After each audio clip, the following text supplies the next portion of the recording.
All right, good afternoon, everyone, and welcome to the first webinar in a new series hosted by the University of Chicago's Center for Translational Data Science. This series will introduce members of the research community to ways that they can use data commons technology to advance data-driven scientific discovery. My name is Kip Brennan. I'll be moderating today's webinar and QA session, which will define data commons in general, and then give an overview of the Gen3 data commons open source software in particular.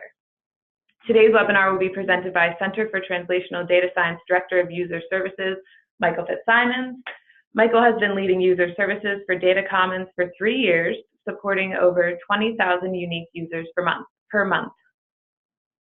By the way, all webinar participants will be muted by default, but throughout Michael's presentation, you can submit questions by clicking the Q&A button. If you experience technical difficulties, please let us know in the chat. That's separate from the Q&A. Which will be moderated by CTDS Project Manager Piyush Pandey. Hello. One last note before we begin, please bear in mind that today's webinar will be recorded. And with that, I'll hand things over to Michael. Thanks, Kit. And thanks everybody for joining. We're going to start with a presentation and then a demo and then the panel discussion. All right, so as Kit just mentioned, this is the first in our series of webinars touching on Gen3 software solutions. Today is really going to be an overview of all the different features. In subsequent webinars, we will dive into more of the technical details on some of the features we'll be looking at today.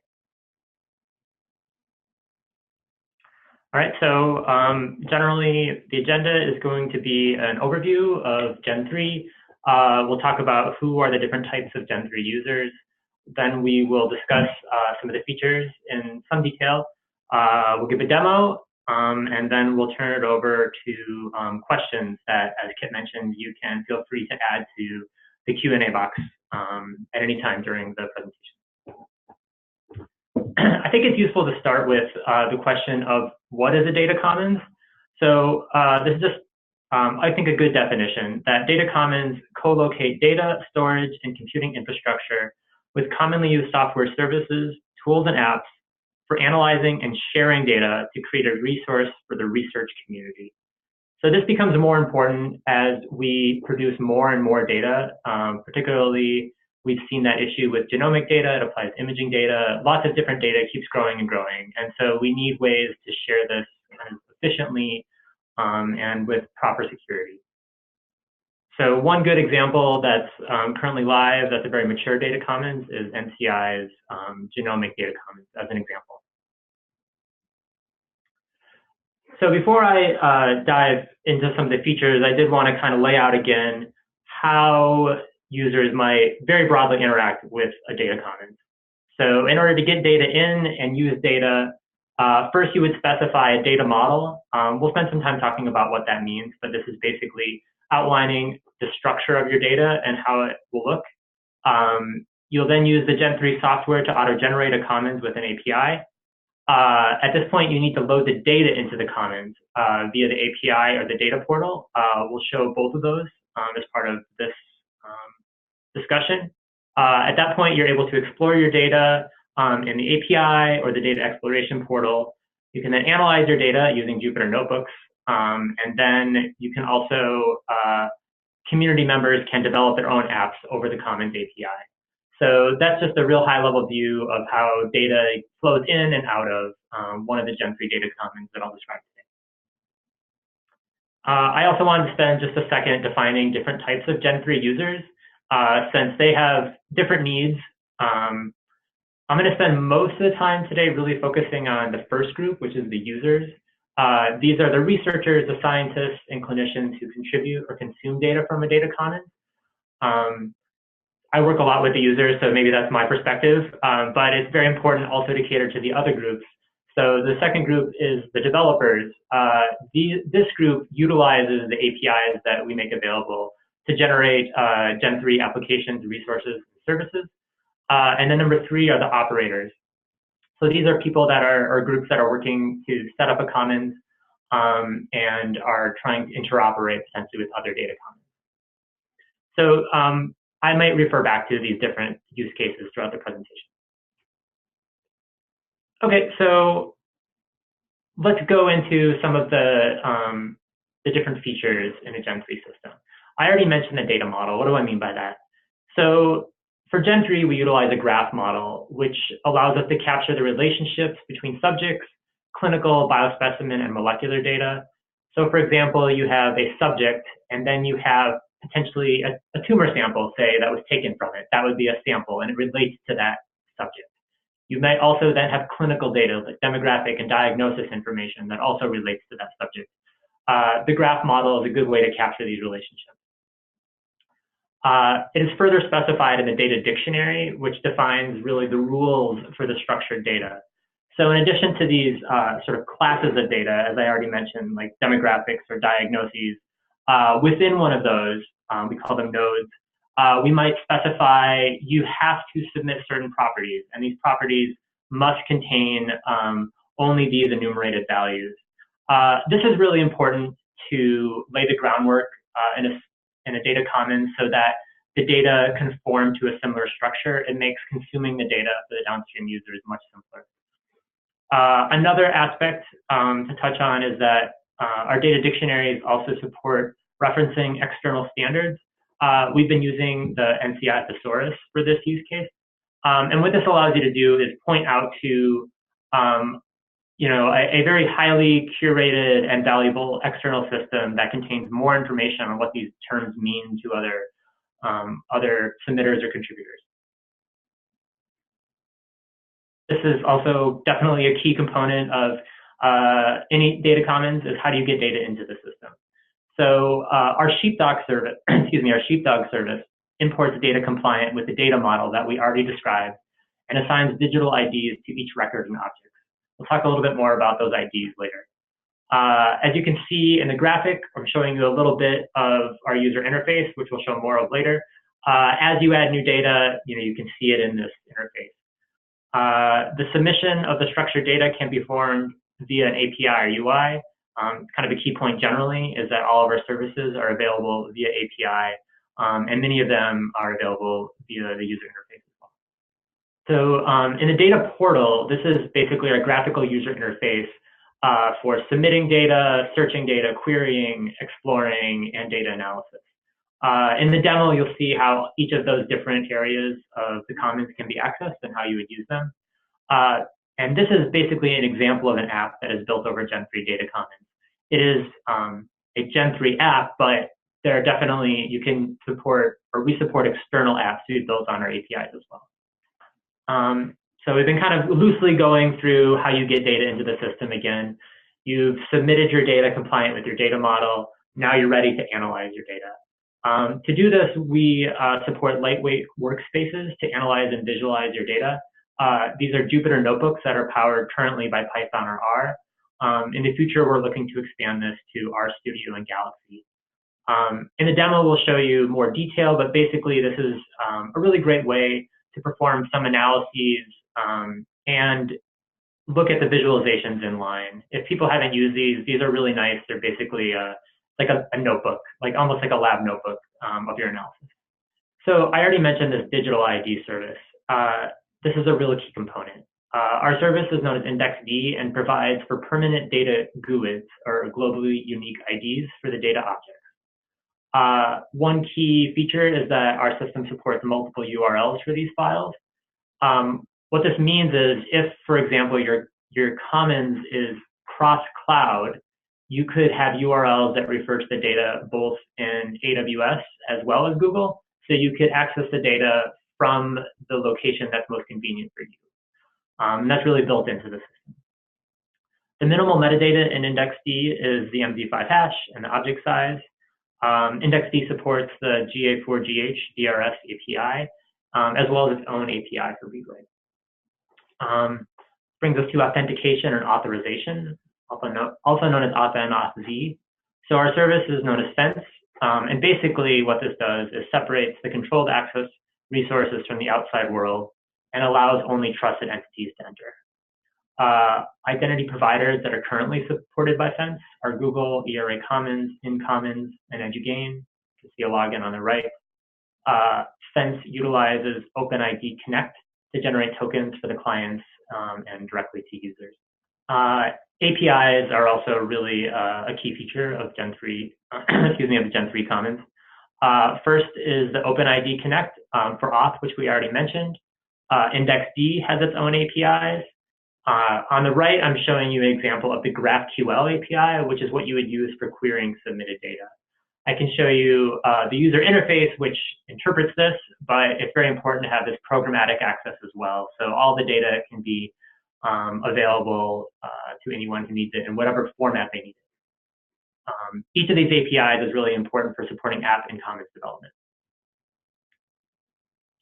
This is just a list of the different Gen3 features we went down. Again, this is authentication authorization, the data model, data submission, digital ID services, API, data portal, and analysis. At this point, I wanted to introduce the topic of the data commons framework services. So this is a minimal set of services that allows for different data commons to interoperate with each other. In this case, the DCFS consists of IndexD, or the digital ID service, and Sense. And different data commons then are free to develop their own or utilize the Gen3 feature for getting data into the system and out. So on the left side of the screen, you can see that different commons would be allowed to develop their own tools for importing, cleaning, and curating data. I went over these for the Gen3. An example of ours is Sheepdog. And on the right, different commons would also be allowed to create their own systems for integrating, analyzing, and exploring the data.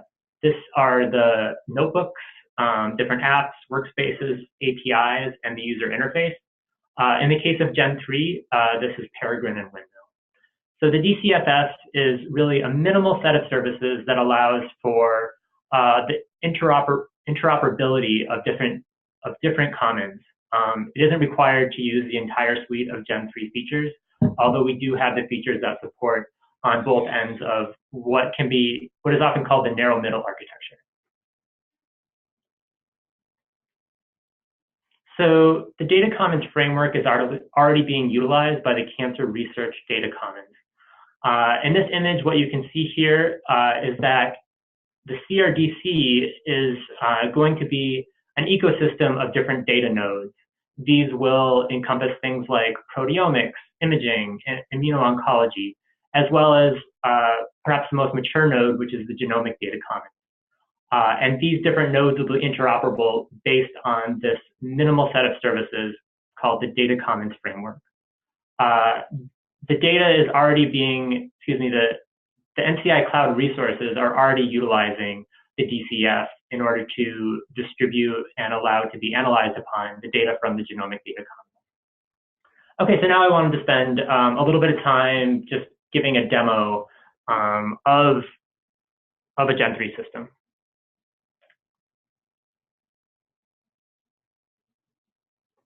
Okay, so here's the landing page. I think you already saw a little bit of this in some of the screenshots that I showed. I want to give you a little bit of an idea of how you would get data into the system, how you would view it, how you would analyze it. So the first thing you might do is take a look at the data dictionary, which defines the data model. So you can see here what in this case is a fairly complex data model, which allows for how your different nodes to relate to each other. So I already mentioned you have a subject, which might relate to a sample, maybe a DNA or RNA specimen or aliquot taken from it, and some downstream DNA sequencing and analysis. Say in this case, I'm interested in submitting some demographic information. So let's jump into that. So I already mentioned that in each of these nodes, our data dictionary defines what is acceptable for any given property and what is required. So you would download a template if you wanted to upload this demographic information. I have already downloaded and filled one in. So let's add some demographic information about 4 of the cases that have already been uploaded to this project. All right, so we're going to submit to this test project here. This is what is already shown in this project. Pretty simple so far. We're working on adding new metadata and eventually files. So let's upload that file that I was just showing you. Just basically snapshot of what I showed you. Let's submit this and success. It also reports the detailed JSON of the post. So succeeded in adding some demographic information. The next steps might be to upload information, some genomic information, potentially some imaging information to this data commons. So say I've gone through, I've uploaded all my metadata, I've even uploaded some files, which would be the next step. I want to take a look at the data. So I might do that via the user interface or this exploration tab, which allows you to query said data. So let's limit it to the particular project that I'm focused on, the CCLE project. So you can also filter by other different faceted searches, as well as download the clinical data for those cases. You may also explore the files, the file section, which allows you to perform different filters based on different file attributes in order to get the list of files. So here, perhaps I'm interested only in gene expression information for this project. Say you found some files you're interested in, you can download them, one at a time, or you could collect the UIDs and use our Gen3 client for downloading those files. Okay, so we have uploaded data. We've looked at the user interface for exploring the metadata and the files. I also wanted to demonstrate how to use the GraphQL API. So here is a query that I've made. We have quite a bit of documentation on this. GraphQL was not developed by us, but it is very useful for searching our graph model. And here you can see I want to list my patients based on the project. I want to list a few different properties about them. I also want to list the demographic information. So if I wanted to do that, here is the output for that particular query that I've made. Okay, so that gives you a sense of how the API works. I think another really cool feature for the Gen3 system are these workspaces. So I want to show you a workspace that we've created using the CCLE data. So I should mention the CCLE is Cancer Cell Line Encyclopedia. This is a really cool data set for all of these different cancer cell lines that were sequenced and characterized.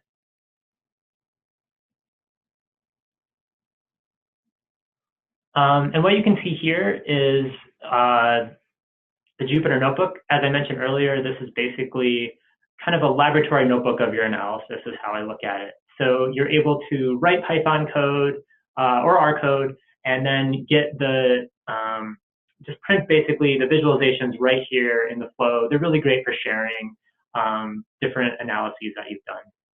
So I'm not going to go through this whole thing.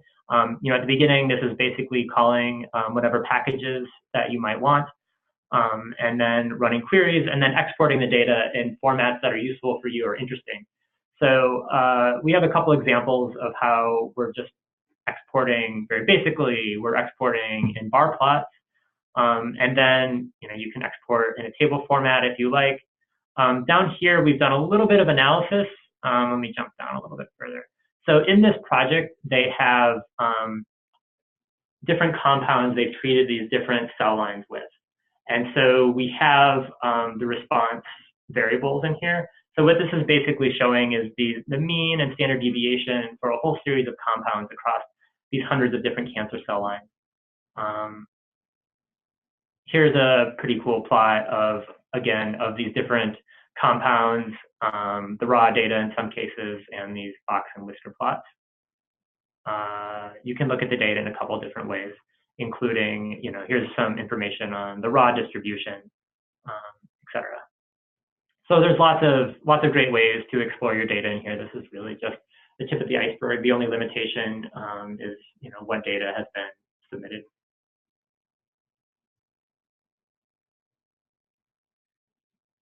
Okay, so that is my my quick demo that I wanted to give to orient you to all the different features.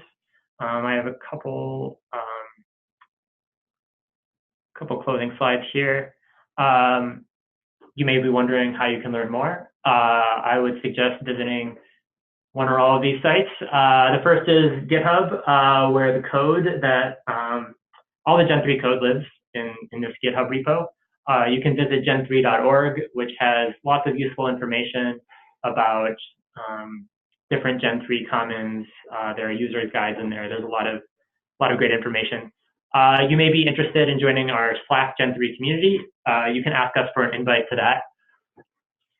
You can also email our support email. So ask any questions you want. We can relay them to the interested parties. So this is dcf-support@datacommons.io. Or you can visit our center, the Center for Translational Data Science at ctds.uchicago.edu. We also, just to go back to GitHub, encourage you to contribute to the Gen3 open source community. And finally, just a shout out to the different, a selected set of data commons that are already using Gen3 technology to power their data commons. And then just before the panel, again, advertise the next webinar, which is going to focus on authentication, authorization, and indexing. That'll be on March 13th. Okay. Now I think we are going to turn it back over to Kit do some for the panel. Answers now. All right. And let's see, we have a few questions. Thank you for everyone who's submitted so far. If you haven't submitted your questions so far, please do so by clicking on the Q&A button, and I will read them aloud as they come up. So also joining us for the Q&A session is CTDS Director of Environmental Science, Zach Slemig, who is one of the leads on the Gen3 software team. Welcome, Zach. Hello. All right, so the first question reads, what is the level of access that Gen3 users have? Is it only at project level? So we can limit the access to various levels. So either at the commons level, which is what I was showing, this DCF commons, but there are different projects in there, and so they could each have their own level of access as well. I understand we're working to expand that to different levels below that. I don't know, Zach, if you could add more to that. Correct. Yeah. So right now we basically just have 3 access levels. It's at the commons, you have the programs inside there. Then underneath that you have projects, and so you can give access to any of those basically, specifically programs and projects. And so those are hierarchical, so you can give access to a program, and then the user would have access to all the projects underneath that. We're also working in the future to be able to expand that so that you could have more levels of access control all the way down to sort of the sample level. So going through case and then to sample. So that's sort of in the roadmap for the future. Great. Okay. Next question we have is, what types of file format are supported by Gen3 for data submission? So that really is going to be up to the different creators or operators of the Gen3 commons. So I showed you a little bit about the data model, and that's completely really customizable. Whatever people want to be the input files, we can create. That one specifically had genomic data, but it could be imaging data, it could be proteomics data. This basically however they specify it. And then they can also attach whatever metadata they want to it. So, if they're submitting, say, DICOM images and they have particular metadata about that, that can also be submitted. So it's really, there's really no limitation on that. Great. Okay, thank you all for the questions coming in. Okay, let's see. We have a couple questions here about the digital IDs. So the first question, what types of digital IDs can be assigned to data objects? DOIs, ARKs, others? Yes, so our IndexD service mints what we call data GUIDs, which stands for a globally unique identifier.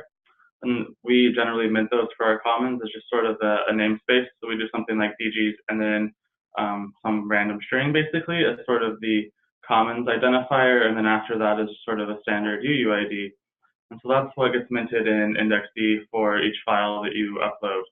However, we do also interoperate with DOIs and ARCs. So through our IndexD service, we can resolve a DOI or an ARC to pull back data. If you have registered, or if you have data that you're trying to interoperate with that's hosted someplace else. We also are working to support minting DOIs. So when you've completed your analysis and you're getting ready for publication, you would then want to be able to mint a DOI for that to include as part of the formal publication. And so you kind of have different GUIDs that you can use at different levels. And so we interoperate with all of them, thanks to some of our work we've done with the previous projects, the NIH Data Commons pilot. Great. Okay. We have another question about GUIDs. And okay, let's see. Can you share more about the GUIDs? Does this mean that there's one identifier for a data object that can technically be referenced across many interoperable data commons, or is the GUID specific to Gen3? The GUID can be referenced from many different data commons. So I called them data GUIDs, and we actually have another website, dataguids.org, where you can go there, and it's sort of our master resolver, which then does a distributed lookup across all of the Gen3 commons that we operate there. And so you can plug in a GUID from any of the commons and be able to resolve it back to the actual data there. We can also, again, interoperate with other people's commons. So if they're using ARCs or DOIs, we're happy to include them in the same infrastructure so that you can do resolution across their commons as well through dataguids.org. Great. Oh, just to add, I think that this gets back to the Data Commons Framework services, that if people are using IndexD, they can interoperate their data commons. Correct. All right, thank you. Okay, here's the next question. Why would you want to download a file from a commons? Isn't it supposed to stay in the cloud? It's a good question. In general, we encourage users not to download the data. I think that's one of the main features of the data commons, is that you have the compute near the data, so you don't have to do that. Sometimes people want to do that. They have their own needs. It's generally still supported, but I think what we want to is enable them to do the analysis near the data, so that you don't have to do that. Correct. Yeah, we tend to go with whatever the sponsor wishes. And so some of the sponsors tend to still want to be able to download the data because it's what their community knows best right now. And so as you're seeing disciplines shift more towards cloud computing, I think you'll see that continue to change, and that there'll be fewer people downloading the data in the future, and there'll be fewer sponsors requesting that. But Gen3 supports basically whatever the sponsor wishes there. Great. Okay. If standing up your own commons, how do you define your own data model? Yeah, so that is something that we recommend that you start with one of our existing data models and sort of expand from there. So we have, as you saw on the last slide, many data commons that we operate right now. And all of our data dictionaries and subsequent data models are open source on our GitHub, so you can check them out there and start from them there. And that gives you kind of a head start on creating data models and data dictionaries, because you can just pull from nodes that have already been created. We have things for biomedical there. We also have one for environmental science. So it's a totally different data dictionary than what you would expect. And it really just shows the flexibility of what Gen3 is capable of. And just that it can be as large or as small as a sponsor. So I was showing you one that had quite a bit of different nodes, but perhaps it's ideal to have fewer nodes just to make submission easier. So it's quite flexible. Great. Going back to the GUIDs, do these GUIDs get attached to the scientist who uploads them?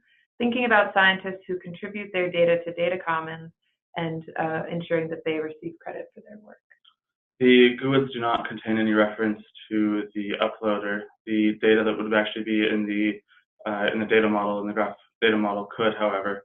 So we support core metadata attributes. So this would be like your Dublin core attributes as a node in the graph data model. So you could then link any files that were uploaded to that node, and that'll then populate a page that Michael is showing with the download page that will show the information about who actually created the file, who uploaded it, and how to cite that file so that the scientists can get credit for their work as well. Awesome. Okay, our next question. What interplay slash overlap is there, if any, between Gen3 and related frameworks like OICR's Overture or UCSC's Xena, particularly the former? So there is a little bit of overlap, but I would say it's not huge. So we've all sort of picked, general attributes that we think are important for data commons. For us, that was authentication and authorization. So we really strive to be the best at that, and I think we do that well. We also support, again, the digital identifiers, and so that's a big component of the Data Commons Framework services, and being able to interoperate data commons. So that's our main focus. So we actually do incorporate part of the OICR stack in Gen3, particularly for doing the data exploration. So they have an arranger service that we make use of for powering Elasticsearch and GraphQL queries against the Elasticsearch for populating that Explorer. And so we're not really strictly competitors, right? We're all sort of collaborating at the end here to make these ecosystems of data commons. Great. How can we handle versioning to, for instance, recreate at any time any version of the database, I believe, DB?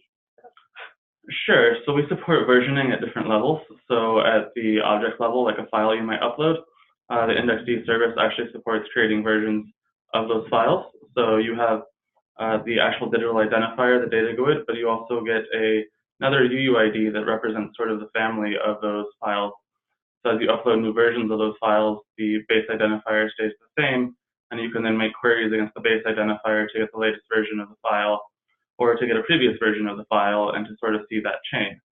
For the data model and the sort of the structured data, the index data, we're working towards creating frameworks so that we can version that data easier. And so we're creating something we're calling the portable format for biomedical data, or PFB for short. And that'll allow you to basically export a version of the graph to a single file, which you could then just version like normal on S3 or on your local disk or your local system. And you would then be able to seamlessly load that back into the database to go back to that version, or to perform on-disk operations if you just want to perform a simple query against it. Just to bring up the PFB, I think has some more benefits really to the community for interoperating as well. That it will allow for export of the, as Zach said, the schema and the metadata at the same time.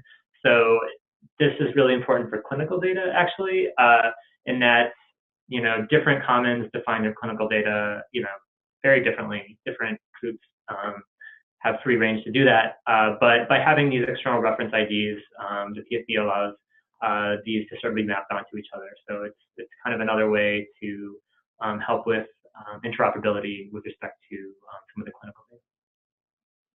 Thanks.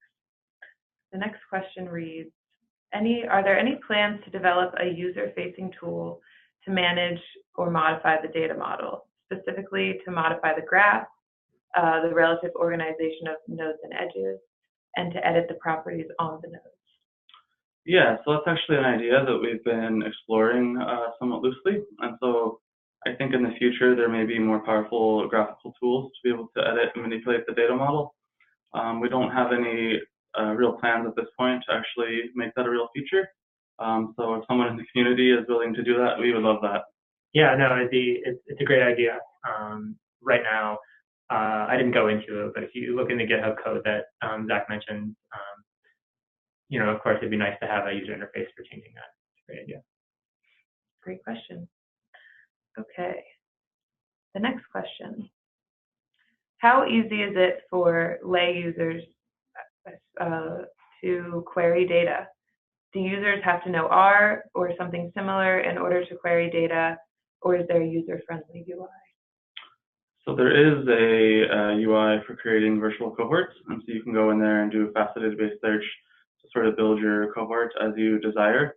If you want more power than that, if you want to build a cohort based on, say, a decision tree, you can do that easily in Python or R as well. So we're building out our Python SDK for bioinformaticians to be able to easily construct queries and easily create these cohorts from their code. And we'll have a similar R version at some point in the future as well.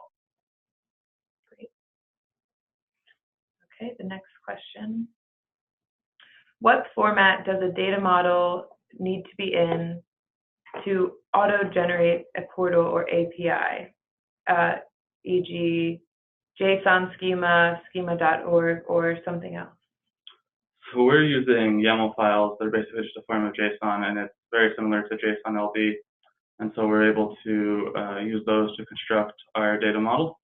And so we sort of inherited that from previous generations of our commons. And so we are continuing to refine those and looking at ways that we can promote interoperating data models with the community better. And so we've looked at things like schema.org and so on, but we're sort of waiting for something else in the broader community to catch on before we make a real shift. Okay, thank you. Let's see. Okay, can different users have different levels of data access? For example, can protected health information fields be masked for some users and shown to others? Yes, so this is sort of what we were describing at the beginning, but the data would have to be within right now a different project to be able to restrict access to it for different users. And in the future, it would have to be, in a different participant or case to be able to restrict that depending on, how much of that information you're looking to restrict and where in the data model the restricted information actually resides. Okay, the next question. Can users move their own data into a lightweight workspace and combine it with a Gen3 Commons data to perform analysis? Yeah, that's the question. Yes, so we're actively working towards making that capability better and improving that. So right now, as Michael was showing, you do get a workspace of the Jupyter Notebook. So you can upload data through the Jupyter interface or download data through the Jupyter interface from the internet. And so right now it's backed by a EBS disk that's sort of limited in size, but we're working on shifting it towards sort of a user bucket model. And so what this means is that the users would basically have unlimited space to be able to upload the data they wanted, provided that we work out the cost models for that, so that people are happy paying for it. Anything to add? No, I think that's right. Is that it's basically already possible, but we're looking to expand it to make it easier and have more storage space. Great. Okay, let's see. Is it advisable to set up a single data commons system for all research data generated at an academic institution? Or do you advise creating multiple data commons based on the domain of the data set being shared? So that's a tricky question to answer because it depends a lot on the circumstances. One of the nice things with Gen3, specifically with the Data Commons Framework Services, is that you actually do have the flexibility of doing the latter model where you set up multiple independent data commons and then you actually interoperate them using the framework services. So it actually doesn't really matter at the end of the day which approach you take. You can get the same results of having a nice unified data commons at the end. Yeah, I think it's kind of the model that the Cancer Research Data Commons is using that I showed a little bit, that they'll have a bunch of different data commons that share the data commons framework services so they can interoperate and then but still maintain some flexibility to change some things on the import or the analysis. But yeah, really it's hard to give a one answer to that. It kind of depends on what the group needs are and how much flexibility the different domains would require. Okay. The next question: Can we have more data models under the same program? So right now, the data models are limited per data commons, and so if you want to have multiple data models, you have to have multiple data commons. So it sort of ties in with the last question. So that would be a big reason for having multiple data commons, is you want to construct multiple data models sort of independently. You can also, since it is sort of a graph data model, you can imagine sort of having them split at sort of the top and sort of really branching out there to be able to support more. That does make it a little bit more difficult to interoperate your data commons if you do things like that, because you probably are ending up duplicating data across your nodes instead of combining them all together. So we do really promote that users should try to harmonize their data models as much as possible. But if they feel they need multiple data models, that you have the options with the framework services again to run multiple data commons to do that. We're also exploring options for doing data models per project or program. I would say we're not quite there yet for that. Right. Just add that the data model is fairly flexible. So if you do have different data types, that can be specified. The nodes are not all required, so you can populate, images in one project and genomic data in another, just to preserve the data model structure. But there's a lot of flexibility with respect to what metadata you do provide. Okay, the next question reads, in commons that are currently supported by Gen3, when do scientists contribute data to a data commons? Then in parentheses, may be hosted by Gen3. It sounds like it has to be a standardized/harmonized first. But do you find this typically happens post-production, or do any researchers input data sets pre-publication, or does it depend? I think the question is about when basically to define maybe the data model and data dictionary in the process. I think it varies. It's helpful to define it as much as you can on the front end, but certainly some of the commons have evolved their data model. They realize, oh, we need to be collecting this information too, and so you can also update the data dictionary downstream. Of course, it's easier if you do it on the front end, but just adding new properties and nodes isn't really challenging or won't upset the flow. I don't know if you have more to add to that. Yeah, so I think one of the other sort of use cases that we've thought about is researchers using a data commons that maybe they set up locally, for example, as sort of a virtual lab notebook, so that they can use the data model to record their experiments and the results of their experiments.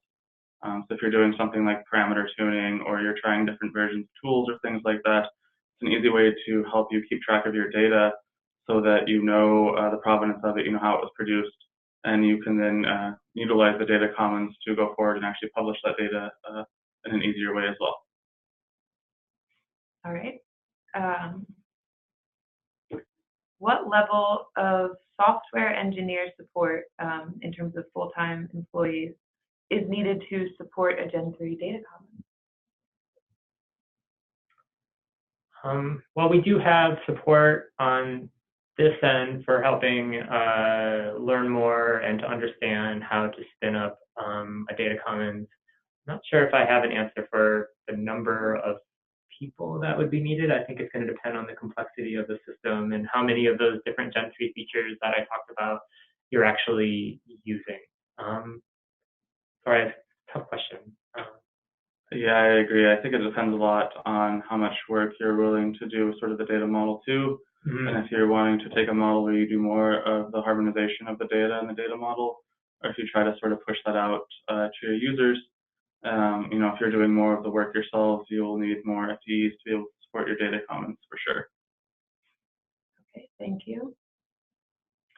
The next question reads, is there an example of an institution sharing all their research data across different domains using a single data model?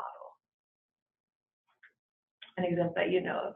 There are not any that I can think of off the top of my head, but I'm sure someone is out there trying it. Yeah, I think there are efforts to do that, but I guess nothing comes to mind of a specific institution that I can call out that's doing that. But that is one model of a data commons is, institution level, not domain level or, some other level. So people are making those efforts, but yeah, I don't have a name on it to put my tongue, I guess. Yeah. Fair enough. Okay, the next question reads, can query or visualization tools like Harvest or Tableau sit on top of Gen3 to give additional options for end users? Well, anything that can query an API could. I guess I'm not sure about those products. I don't know if you know. Yeah, I'm not familiar enough with those products to really be able to comment on that well. I mean, basically Gen3 likes to export data in JSON or TSV or in the future PSV, and so then it would be up to someone to write maybe a layer to be able to interoperate these tools or do the transformations into whatever format is needed for those tools. Okay. So then we have a question that reads, how do you interact with the NCI cloud resources? So one of our efforts is to develop the Data Commons Framework Services that I mentioned. So CTDS plays that role in that different ecosystem of commons. Correct, and I think sort of the vision there is that the cloud resources working with the Data Commons Framework Services would have a single way of accessing the data from across the Cancer Research Data Commons nodes. And so they only had to implement now one API to be able to then access presumably any of the data in the future Cancer Research Data Commons nodes that come online. Okay. All right. So we have just one more question that was asked earlier, and I saved it for last because it's a good one to end on. Okay. What new features can we expect from Gen3 in the future?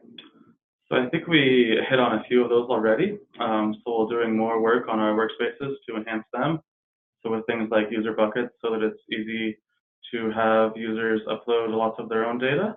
We're doing enhancements around access control, so that it's actually so that we can loosen our restrictions at the data set level, so that we can make it easier for researchers to discover new data sets that they might want to utilize in their research.